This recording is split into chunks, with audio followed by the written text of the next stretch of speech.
Start करते हैं। Probability से रिलेटेड कुछ टर्म्स होते हैं, उनमें जो ज़रूरत पड़ती है उसमें पहला नंबर है कार्ड का, जो हमने सेलेक्ट किया है फर्स्ट नंबर। तुम सारे स्टूडेंट्स को कार्ड के बारे में थोड़ी नॉलेज होनी चाहिए। प्लेइंग कार्ड्स हम लोग खेलते हैं, spade, diamond, heart and club, ये सारे 13 होते हैं और इसमें 3 फेस वाले होते हैं और 10 जो होते हैं वो नंबर वाले होते हैं। और फेस में क्या क्या होते हैं, किंग, क्वीन और जैक। टोटल ये कितने होंगे, 4 और इसके अलावा 26 जो है ब्लैक कलर के कार्ड होते हैं, 26 रेड कलर के कार्ड होते हैं। इस तरह से टोटल कार्ड कितने होते हैं, 52। तो ये कार्ड से रिलेटेड एक इंट्रोडक्शन था। इसके बाद दूसरा नंबर हम लेते हैं, चलो डाइस का लेते हैं।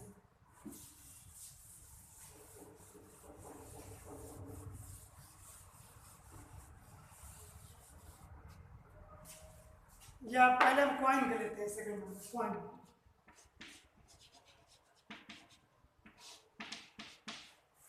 क्वाइन सब लोग जानते हैं। क्वाइन होता क्या है, एक ऐसा हम इवेंट उसको बोल सकते हैं जिसमें 2 पॉसिबल इवेंट हो सकते हैं, है ना। एक ऐसी डिवाइस है जिसमें 2 ही मैक्सिमम पॉसिबल इवेंट हो सकते हैं, और वो इवेंट कौन कौन से होते हैं तुम लोग जानते हो, हेड और टेल। तो क्वाइन क्या होता है, इसमें 2 ही इवेंट होंगे, एक होगा हेड और दूसरा होगा टेल, ठीक है। 16 वाले क्वाइन की बात अलग है, उसमें केवल हेड ही था, टेल था ही नहीं, दोनों तरफ वो हेड बना था, उसकी बात नहीं करते।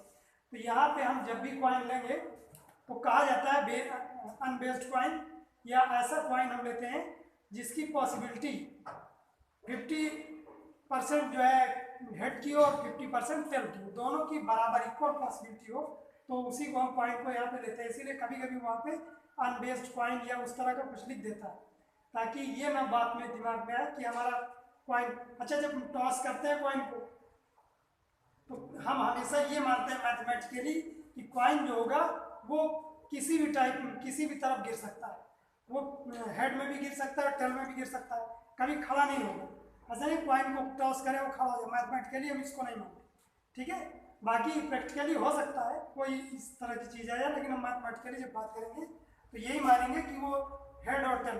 तो इसके जो मैक्सिमम पॉसिबल इवेंट्स होते हैं उन्हीं के हम क्या बोलते हैं, सैंपल स्पेस।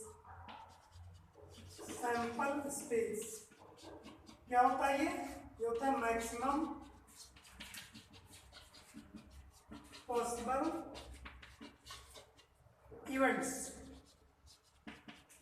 और इसको हमेशा क्या है, कर्ली ब्रैकेट के अंदर रखते हैं। जैसे हम मान लो क्वाइन की बात करें तो क्वाइन का जो सैंपल स्पेस बनेगा वो क्या हो जाएगा, इसको हम कर्ली ब्रैकेट में रखेंगे, हेड और टेल। जब हम बात करें सिंगल क्वाइन की, सिंगल क्वाइन को थ्रो किया गया सिंगल टाइम, तो फिर क्या होगा, केवल 2 ही मैक्सिमम इवेंट्स आएंगे। वो कौन कौन से होंगे, मैक्सिमम पॉसिबल इवेंट्स या सैंपल स्पेस, इसको मेनली एस से डिनोट करते हैं, सैंपल स्पेस, वो होंगे हेड और टेल। अच्छा बात ये आती है कि अगर मान लो हम एक से ज़्यादा क्वाइन को टॉस करें या एक ही क्वाइन को एक से ज़्यादा टाइम्स टॉस करें, ठीक है। अब सेकंड कंडीशन इसमें देखते हैं। पहले क्या था, सिंगल थ्रो था, अब हम डबल थ्रो की बात करें। सिंगल थ्रो थोड़ा सा लिख देते हैं, सिंगल थ्रो में क्या आया था, हेड और टेल। अब बात करते हैं डबल थ्रो की।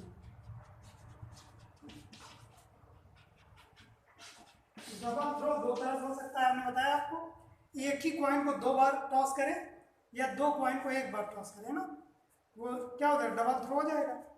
अच्छा इसमें क्या होगा, सैंपल स्पेस, अब 2 थ्रो हैं, ठीक है, तो हो सकता है स्टार्ट करते हैं, दोनों बार हेड आ जाए, हो सकता है ना, पहली बार हेड दूसरी बार टेल आ जाए, ये भी हो सकता है, या पहली बार टेल दूसरी बार हेड आ जाए, ठीक है। दोनों अलग अलग चीजें हैं, ये बता रहा है कि फर्स्ट टाइम हेड है, सेकंड टाइम टेल, और ये बता रहा है फर्स्ट टाइम टेल है, सेकंड टाइम हेड है ना।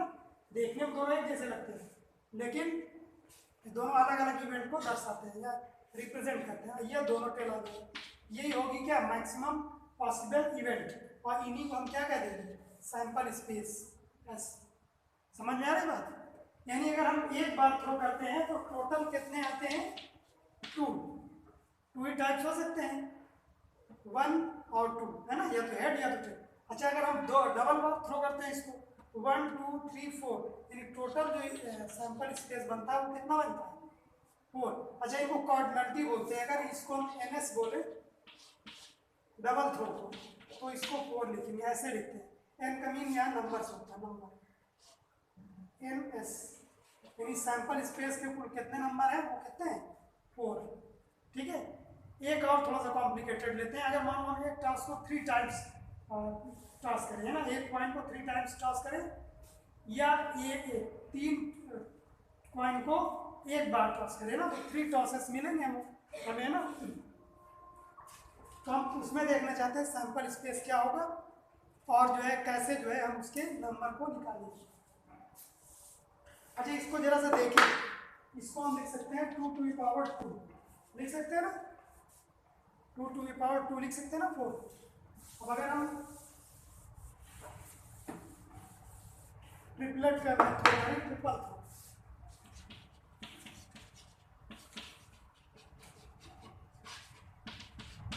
अगर हम ट्रिपल थ्रो करें तब क्या होगा उसका sample space.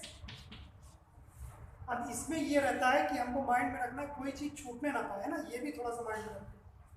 Head head head, पहली बार तो तीनों हेड हो जाए, हो सकता है।